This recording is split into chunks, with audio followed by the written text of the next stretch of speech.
The Campus Library, The Mysterious Energy of Love in the Sociology series by Dr. Pitirim A. Sorokin, Director of the Harvard University Research Center in Creative Altruism. And now, Dr. Sorokin. In recent decades, science has opened several new fields to its exploration and use. The probings into the subatomic world and the harnessing of atomic energy are but two examples of these ventures. Perhaps the latest realm to be explored is the mysterious domain of altruistic love. Though now in its infancy, its scientific study is likely to become a most important area for future research. The topic of unselfish love has already been placed on today's agenda of history and is about to become its main business. Before the First World War and the later catastrophes of our time, science largely shunned this field. The phenomena of altruistic love were thought to belong to religion and ethics rather than to science. They were considered good topics for preaching, but not for research and teaching. Moreover, the pre-war science was much more interested in the study of criminals than of saints, of the insane than of the genius, of the struggle for existence than of mutual aid, and of hate and selfishness than of compassion and love. The explosion of the gigantic disasters after 1914 and the pending danger of a new suicidal war have now radically changed the situation. These calamities have given impetus to the scientific study of unselfish love. They have also led to basic revisions of many theories until now regarded scientific, and especially those which dealt with the causes and means of prevention of wars, revolutions, and crime. Among other things, these revisions have shown that without reinforcement by the energy of unselfish love, all the fashionable prescriptions for elimination of those ills of humanity cannot achieve their task. This conclusion equally applies to all the prescriptions that try to prevent conflicts by either purely political, educational, sham religious, economic, or military means. For instance, we may like to think that if tomorrow all the governments of the world were to become democratic, we would finally have a lasting peace and crimeless social order. Yet, recent careful studies of comparative criminality, of 967 wars and 1629 revolutions in the history of Greece, Rome, and the Western countries since 600 BC up to the present time show that democracies have hardly been less belligerent, turbulent, and crime-infested than autocracies.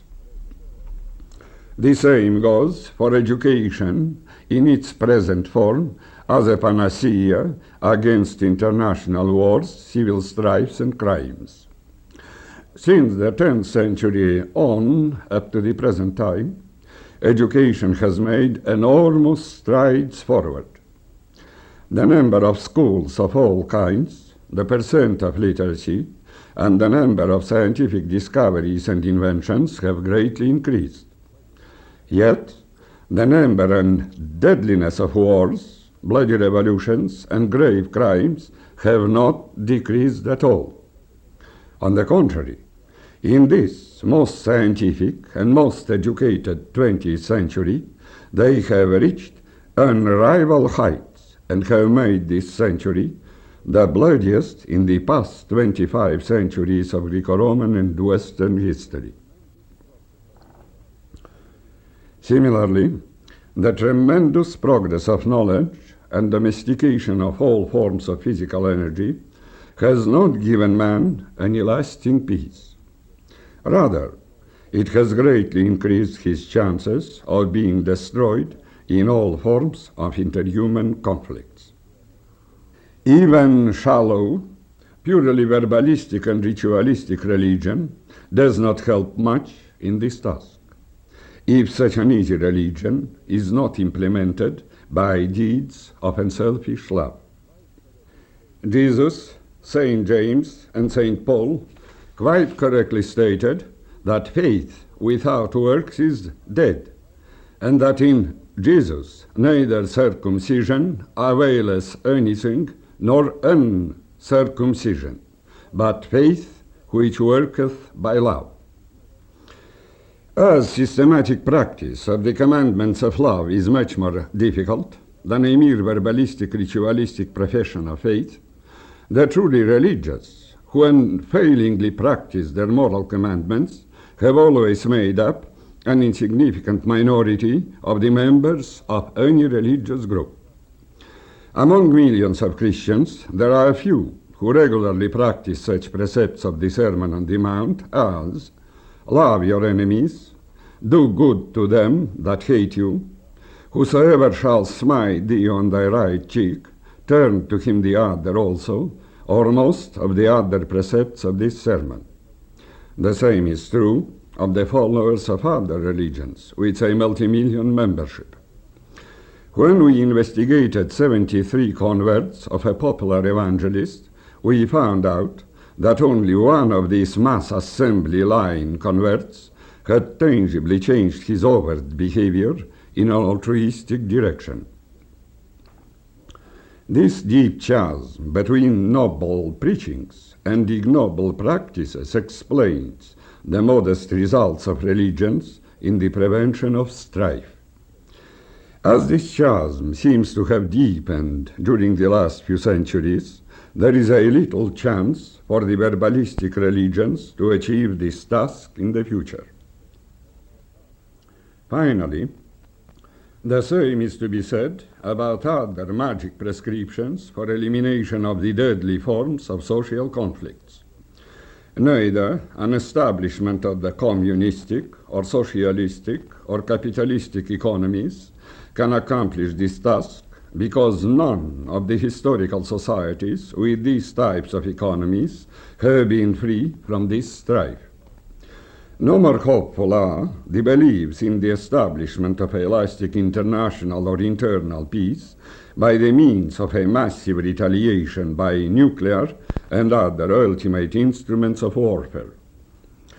Practiced for millennia, this policy of peace through power, or through the Roman si vis pacem para bellum, if you want peace, prepare for war, has not given to humanity even modestly long peace periods.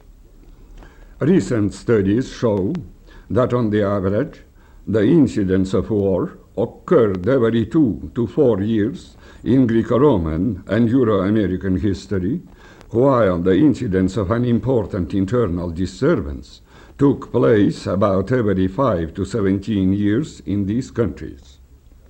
Finally, the same studies disclose the fact that each time a more murderous means of warfare has been invented, the scale, the destructiveness, and the casualty of wars and revolutions have tended to increase instead of decreasing.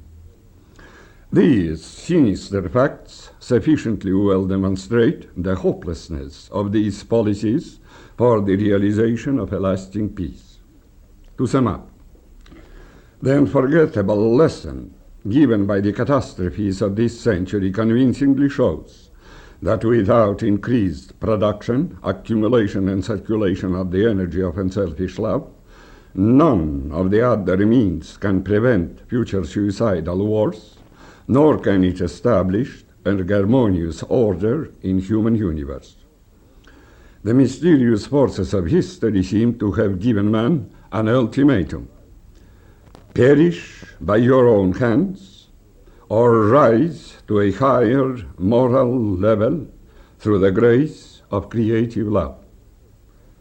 This situation explains why a serious study of this energy is being started now and why it's likely to become a most important field of research in the future.